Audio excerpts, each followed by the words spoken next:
Chapter 41. "Up and at 'em," Mom said from his bedroom door a few hours later. When he was younger, he'd always thought she was saying up and at 'em. Of course, now he knew better. He groaned out of reflex, then remembered what today was. Well, it was just a typical day for a typical 8-year-old Adam. But for old Adam, it was a chance to experience elementary school with his friends again. He jumped out of bed and got dressed, then met his friends at the bus stop at the end of the street. "Sit down already," the bus driver yelled. Adam remembered this awful man as he sat down next to Ollie 3 rows back. He had always yelled at the kids for being too loud, or standing up during the commute, or simply taking too long to get off the bus.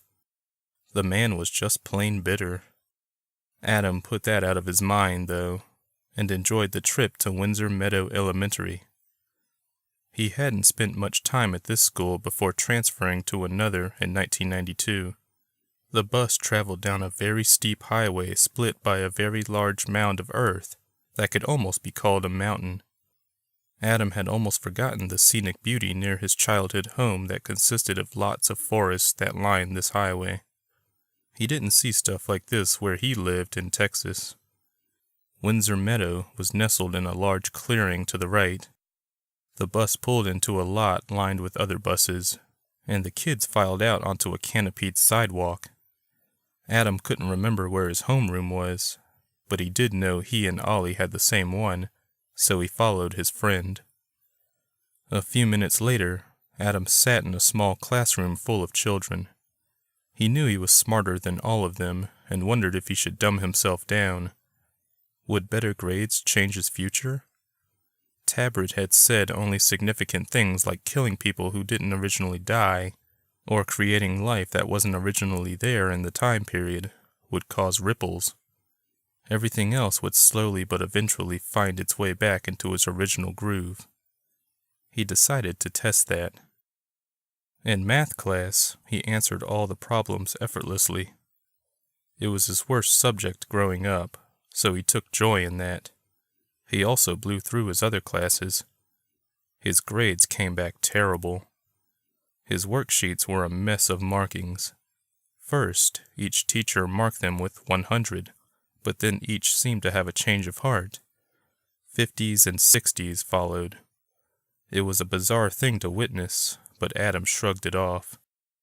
He wasn't here to cheat in school anyway, and he was secretly glad for this failsafe. Recess, however, was something that couldn't be ruined. The playground was a long patch of land that ran the length of a portion of the school. It was set next to a sandy trench that sloped downward the farther it went, though both were covered with snow. Adam almost forgot how weird, yet oddly atmospheric, this playground was. "Race you to the end?" Ollie said to him. Adam looked to the right, where all the equipment rested. Then he looked straight ahead, to the long trench where other kids mingled. Racing would be a challenge, considering the trench was less than 10 feet wide. But it would be a fun challenge. "Me too," Karen said. She took off her glasses, which she only wore at school, and put them in her shirt pocket. The 3 friends lined up at the trench's entrance, with Adam in the middle. He plotted his course. There were at least 20 kids between here and the end.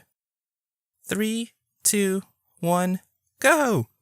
Ollie yelled, and then started running as fast as he could.